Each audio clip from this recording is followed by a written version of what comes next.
So, guys, it's finally here. And you know what I'm talking about, right, Rob? Right, Mike?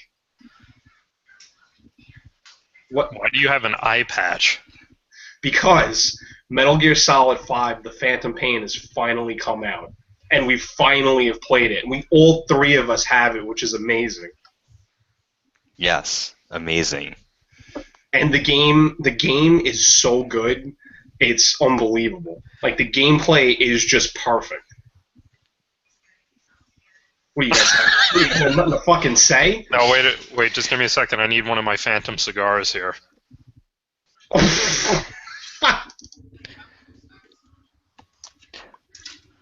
Okay, now I'm ready to talk about the game. You're gonna light it up too?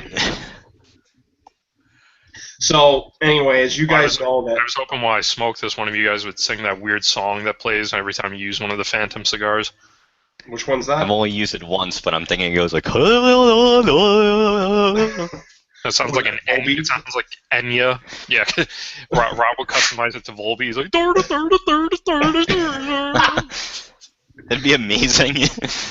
Well, actually, in the first game, the end song did sound like an Enya song. And it's kind of touching because it shows like Alaska and stuff as you ride off into the sunset or the sunrise. Well, since we're talking about music, I know this came up with you guys before, but one of the cool features of the video game is that you could actually choose your helicopter loadout music. So as you finish a mission, you have to call in a helicopter to get out and go back to your home base. So what songs did you guys end up picking from the soundtrack? I did the Ride of the Valkyries. I tried it once. I mean, that's like the typical one. Then I did The Man Who Stole the World. I haven't done really too many others yet because I haven't found too many. I'm trying to remember which one I picked, but it was like some like techno song that's one of the like original soundtrack songs that are on there. Yeah, that's a good song. I did play that. Wait, which one is that? I can't remember the name of it right now. But it's an original, it's an original soundtrack. It's original for the game. That's cool. So the one I ended up doing, and it was funny, is Rebel Yell by Billy Idol. Oh, you where'd found you get that? I found that on the sixth mission, actually. Oh, shit. The amazing mission? Yeah, and I have to ask you guys about that in a second. But what I found funny, so excited to have Rebel Yell, but it's the 1999 digital remaster of it. So it's like, I thought this game was set in the 80s. Why would I have a song that was remastered in 99? Well, actually, before we go into Rob created, I didn't even see what you said. Rob created by Hideo Kojima. I get reminded of that every day. Yeah, I know. I like how fans got so pissed that he wasn't on the box, but he's in every single thing in the game. And for those who are looking at the YouTube video, I have no idea what Ocelot's nickname is. Shalashaska. It sounds like Shamalama Ding Dong to me. So yeah, well, it's wasn't it part of two? It was like an Arab word and a Russian word that they mixed together, and it's like one's a saber and shit. I'm like, that's the most complicated way to make a fucking name. Yeah, and the great thing about it was that it was like a 5-minute cassette tape in the game that you had to listen to understand why he's got that ridiculous name. Yeah, actually, I'd like to go through everything with the game, but I'd also like to go through with the lead-up. I just want to show off how much of a Metal Gear nut I am. And the thing is that I have here in the background, even though it's all fuzzy... Wait, that's not a real eye patch? No, that's not. I wish I could have gotten an actual eye patch and stabbed my eye out. Why do you have this weird blur effect? I see some of the games are now highlighted. I think it's the fact that I have the eye patch on, since it's our new Google effects we just found out about. Yeah, anyway. Podcast listeners, Matt looks like a tool because he's got an eye patch floating around his face right now. I don't look like a fucking tool. It looks cool. Anyway, it's funny because when I turn my head now, the eye patch is on the back of my head. No, but I got Metal Gear Solid from 1, 2, 3, 4, the special edition one, which came with this little box, this little pamphlet here. Then on top of it, then I got another Metal Gear Solid 3 one here. And I got Metal Gear Solid Rising. I got the oh yeah, I forgot about Rising. And the comic books of Metal Gear Solid. And so on top of that, Matt, quick question: are the pictures of your girlfriend? Are the pictures of your girlfriends behind the video games, or? Screw you, man. You know what? Actually, at one of the Comic Cons, I did the speed dating, and I met a girl that was dressed as Meryl from Metal Gear Solid 1. And I got her number and everything, but then I didn't call her back after talking to her once. I'm a fucking idiot. That probably was the girl I should have married. We could have had a little Metal Gear Solid wedding. That sounds like your dream girl. I know, I'm an idiot. She even had the little, like, bandage on that, because Meryl gets shot in the game. So I think she even had the little, like, fake tattoo that Meryl has. Man, I'm a freaking moron for that one. But anyway. So, Matt, was your speed date sponsored by Machismo Candy Cigarettes? I don't know, but it definitely we're definitely giving shout outs to Hideo Kojima, because we also got the Metal Gear Solid 5 Special Edition that comes in the little Diamond Dog box, and then when you open it, it's got a woofie on the front. It's got a woofie on the front. When you open it, you get the game, and you get a nice tin CD case with a DVD that has 30 minutes of shit on it, and that's it. So we paid $100 for nothing, Rob. No, we got something. Oh, we got something, all right. Well, you guys spent $100 on that bullshit? Yep. Wasn't it $80 just for clarity? Yeah, it was probably like $80 or whatever. Oh no, wait, it was $100. Then we got this too. The hand.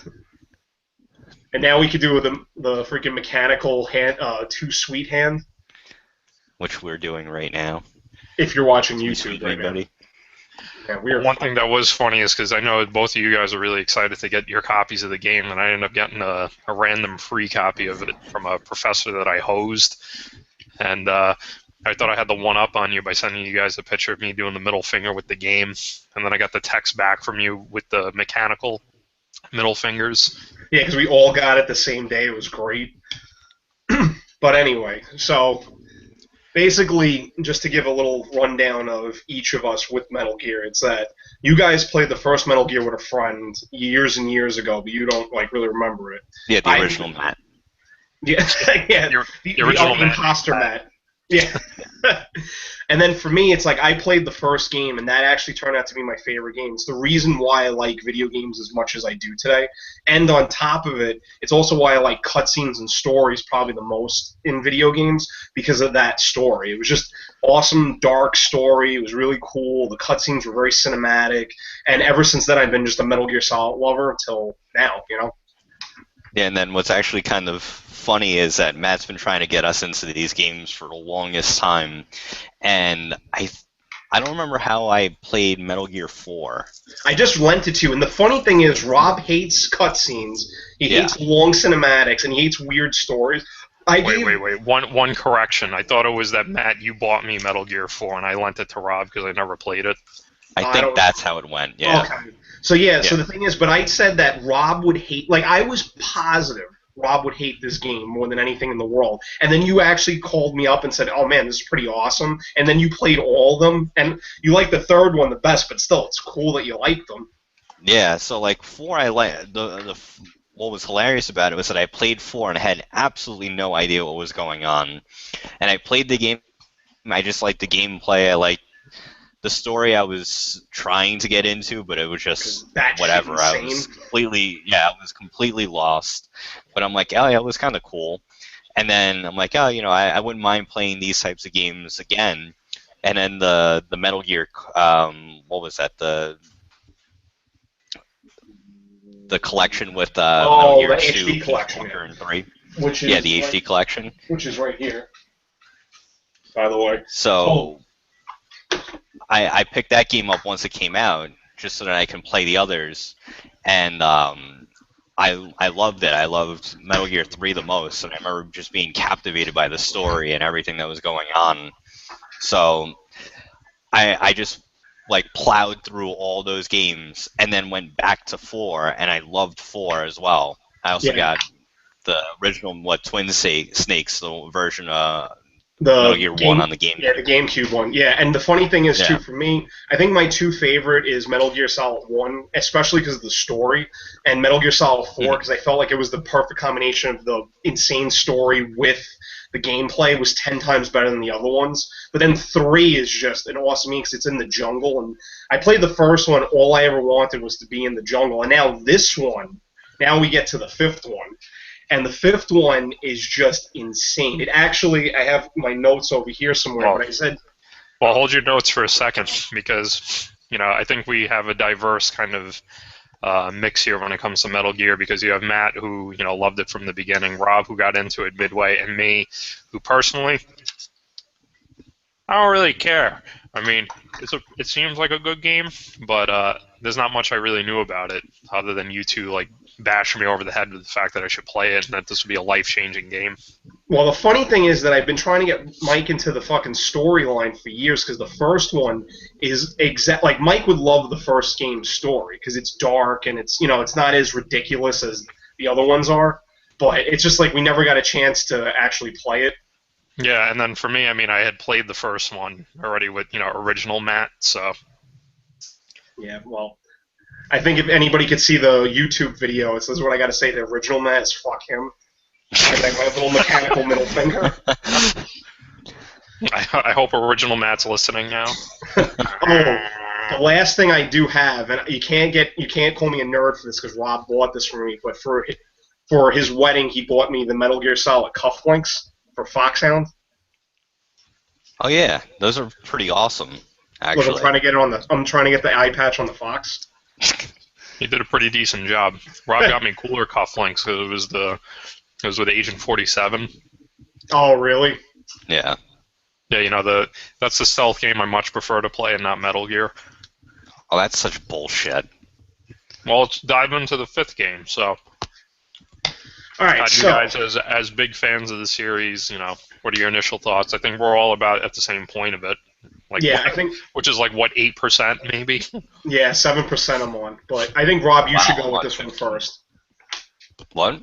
I think you should go with this one first because I know you love the gameplay of this game. Oh yeah, I mean the gameplay I think is the combination of what made the other games really good. So Peace Walker had the cool gameplay and just like general concept for the breakout of the story and the missions, while Metal Gear 3 had like a cool story, a cool main character because I prefer Big Boss over Solid Snake. Fucking blasphemy. That's not blasphemy. It's the truth. And then the actual like movement and mechanics of Metal Gear 4, which was the most refined out of all of them. So it just like sort of brought together everything that made those games good, and then they just created like an even bigger and better game out of this other one. And what's really cool about it is that I sit there and I'm playing it and I feel like I'm playing Hitman, or I feel like I'm playing like a stealth game the whole time, but then I can just randomly turn and make it into like an action game if I wanted to, and there's no real repercussion for it other than the fact that like I'll get a lower score or whatever. But that doesn't matter to me because I want to at least enjoy myself, Yeah, no, totally. Mike, what the fuck are you doing? About to choke on all these cigarettes. Stop smoking all these ciggies. We don't have the song to play for you. They're good. Isn't it that also time goes by? So, like, if you smoke one cigarette, Sean, your son's going to all of a sudden be like 1 or 2 years old. Yeah, that's why I'm smoking so many of these now. I'm hoping this podcast will be over. Oh, so...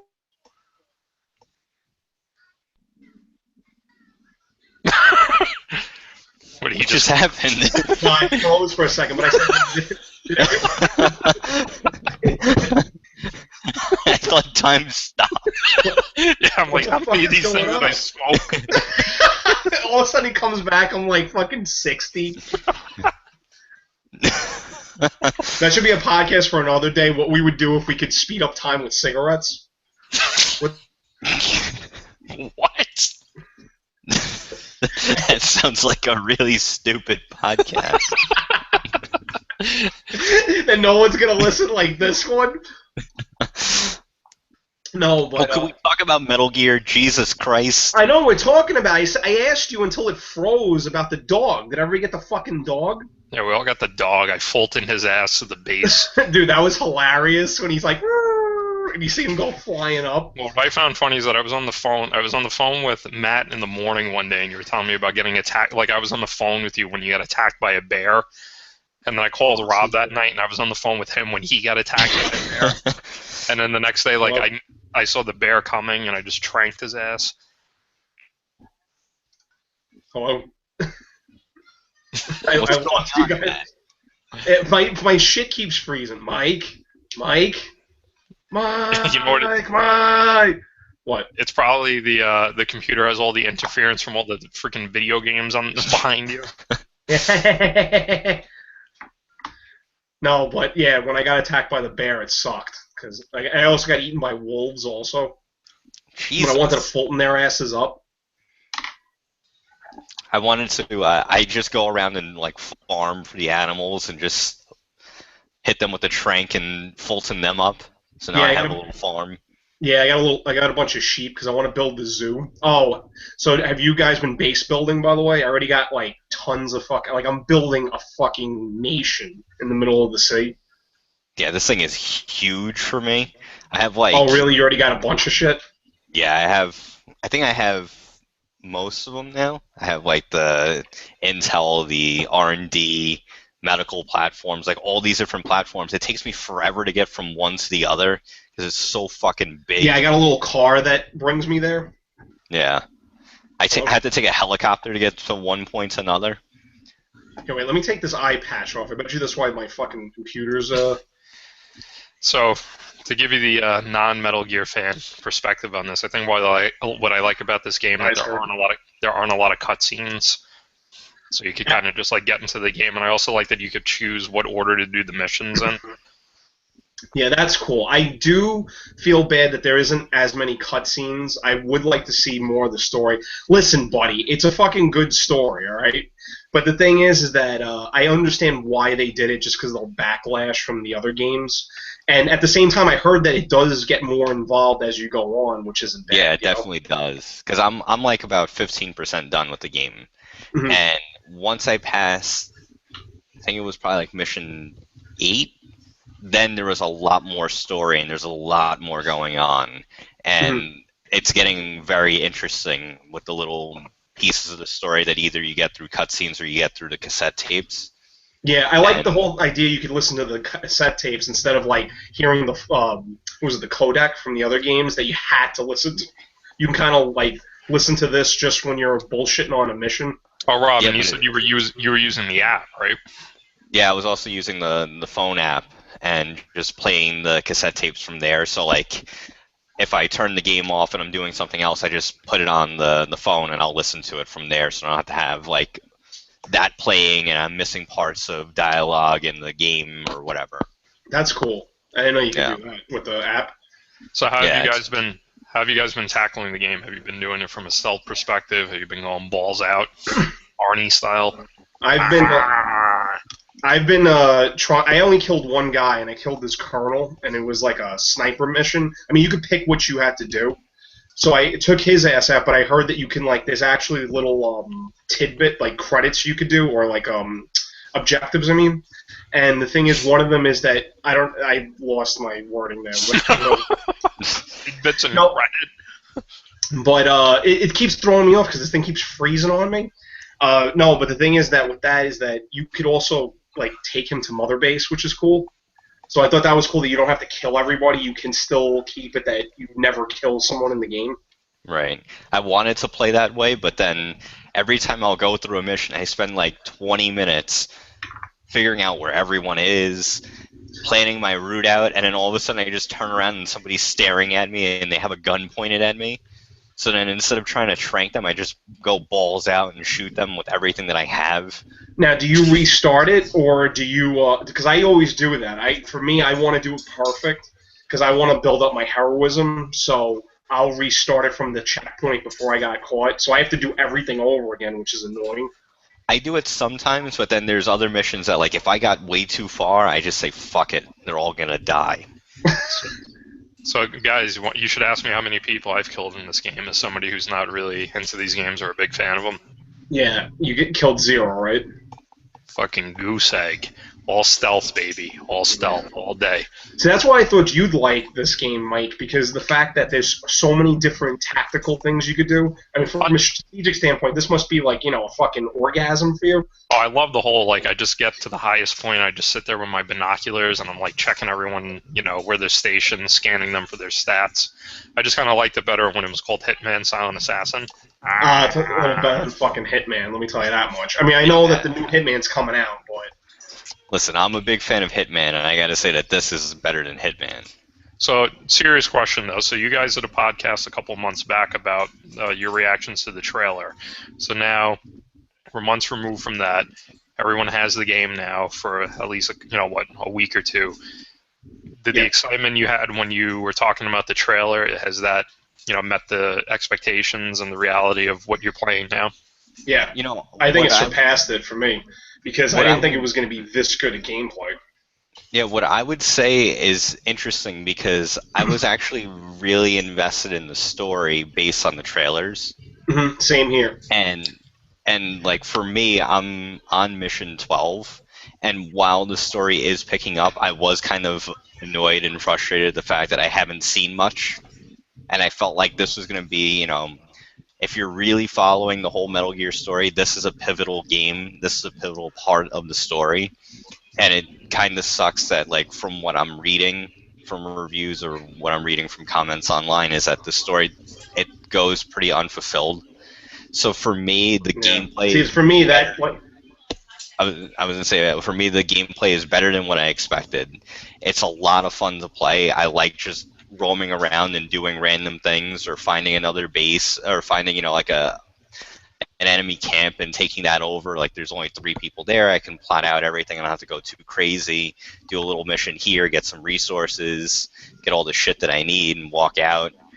That's cool. That's interesting and different than most other games. But at the same time, I kind of wanted to have like a complete story that's going with it as well. Yeah, I agree with you, Rob, is that I'm a little disappointed that the story isn't as fulfilling as the other ones were, but the gameplay is just unbelievable. I know the big thing everybody keeps saying is that they're basically like you create your own story, which is cool that this game is basically...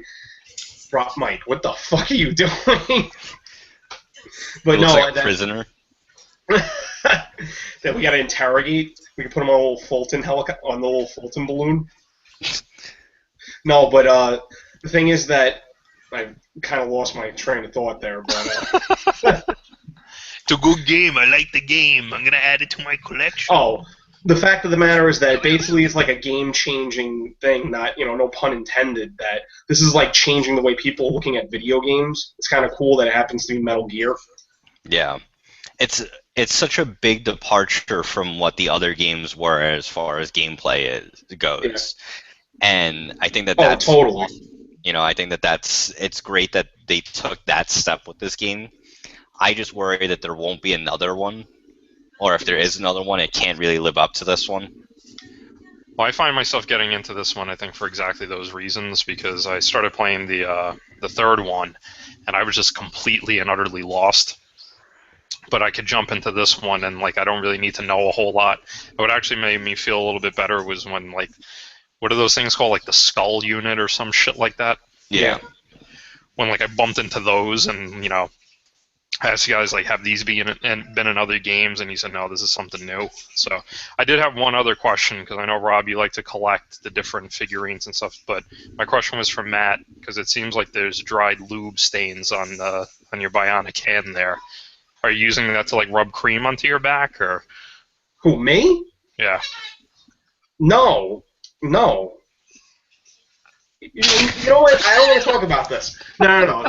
Well, all I want to say, too, the point I was also going to try and make, too, is that Metal Gear, the first one, changed the way people play games because of the story, and now this one's changing because of gameplay. So imagine what's going to happen if they ever do make another one, which, even if they don't, it sucks, but... Wait, who's the guy who made this game? I can't remember his name. I don't know either. I forgot because it's nowhere around. I just can't. It's not on the box, so I can't tell you.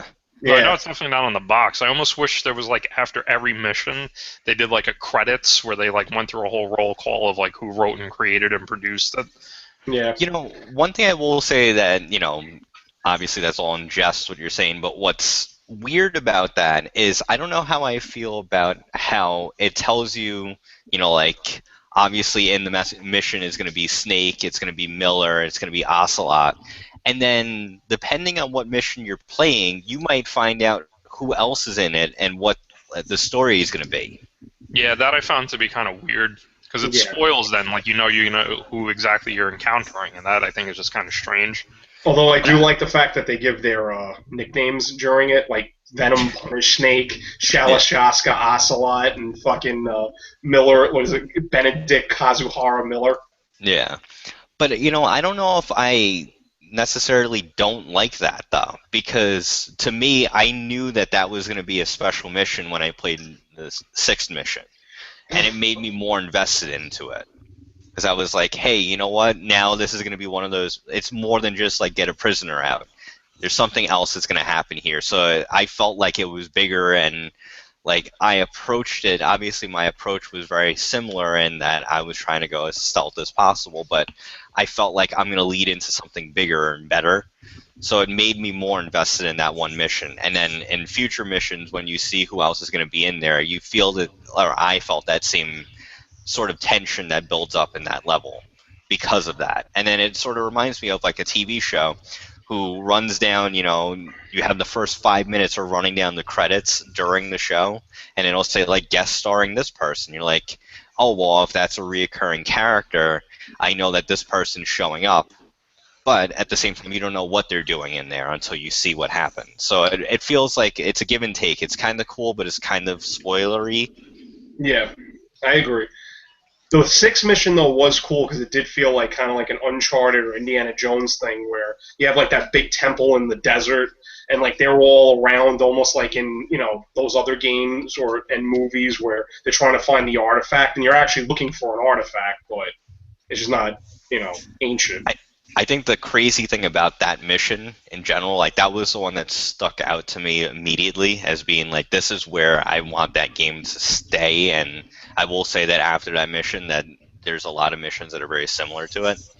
Totally. But what made that so special to me was the fact that, like you said, it sort of felt like an Uncharted game. Now, the thing is that this is a living, breathing section within the game itself.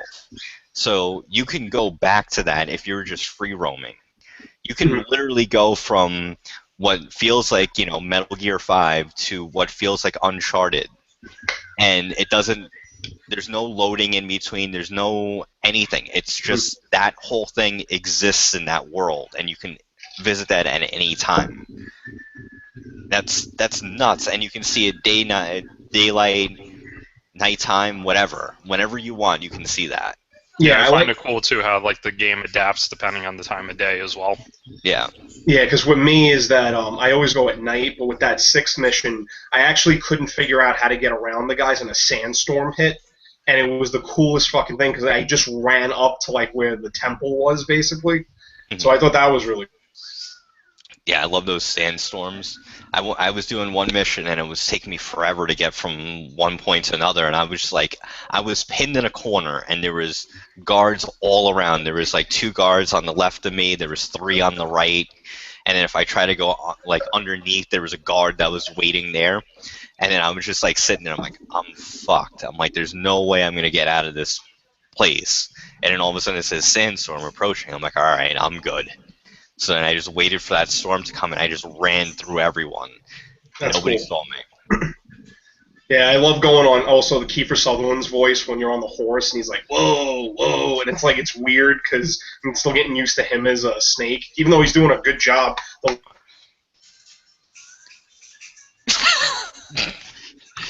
You keep digitizing, Matt? Yeah, no, my shit keeps fucking up. Oh shit, I got my finger stuck in this. Oh, okay, good. Seems like that's not the first time something like that has happened to you. It was just once, alright. No, the best about Kiefer as the Solid Snake, or as Big Boss, I should say, not Solid Snake. I was looking at your little name tag, Matt. But anyway, the funny thing is that when you unlock the dog and like he's going to the missions with you, and he's just like, Dee Dee, get over here. Dee Dee, attack him now. DD, wait. Well, I like your name too that you put underneath. That you were thinking of. What did you send them to IGN or so for the different names for the dog? Yeah, because they were doing some contest over like what would you name the dog if you can give it a name. So since the dog's name is DD, it's D-D. I said that it should be D-DP, Diamond Dog Page. Oh, come on. You got to think that's great, Mike. Come on. Hey, listen, if that gets us a pop on IGN, hey, you got to plug that shit, too, if you get picked. Yeah, but I feel like what's the motivation, though? Is it because, we all like Positively Page, or is this because of the DDP yoga? It's a little bit of both. But I guess to wrap it up, though, is that this game is really awesome, and I'm glad that both of you are playing. Like, we're all playing together, and I can't wait for when the multiplayer opens up, and we could raid each other's bases. Well, that's what I find weird, too, because Rob and I were talking about this earlier today, figuring out, like, when the fuck could you do the multiplayer, and it's after you complete mission 22. What? Which is fucking daunting, because I'm on mission 12. Well, I'm on mission 8, and he's on mission 6, and he didn't even finish all of them. Yeah, I was skipping around. I finished 6 right before this podcast because the two of you said it was a life-changing experience. You actually finished the mission? Yeah, I finished it, and then after I was done, I'm like, oh, I'm kind of hungry. Maybe I'll have a slice of pizza.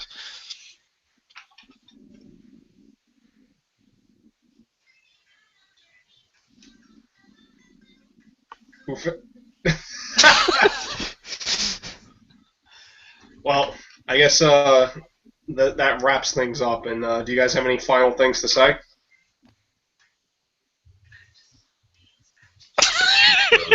Oh.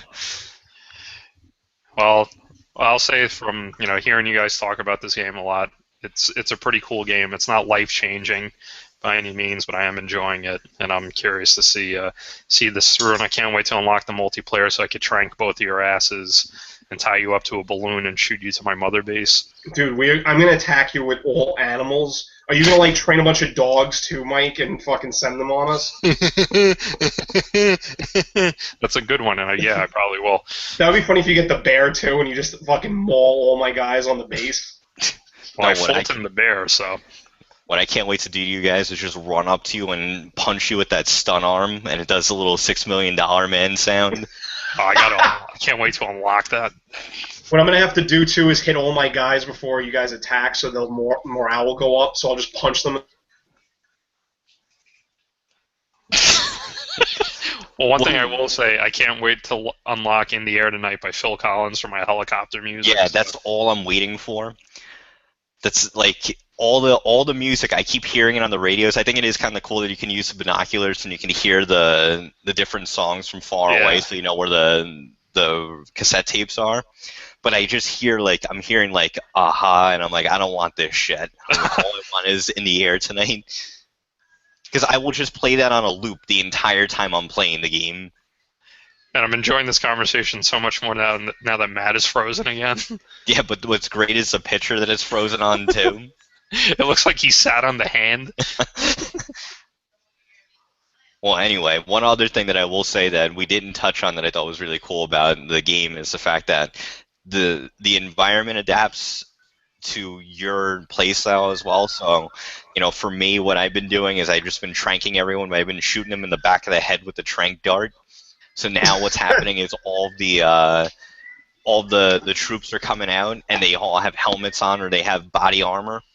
So what I've been doing is, since I have my base and I can send them out for missions, I've been sending them out to destroy all their helmets and body armor, so when I go into the field, they're not wearing any of it.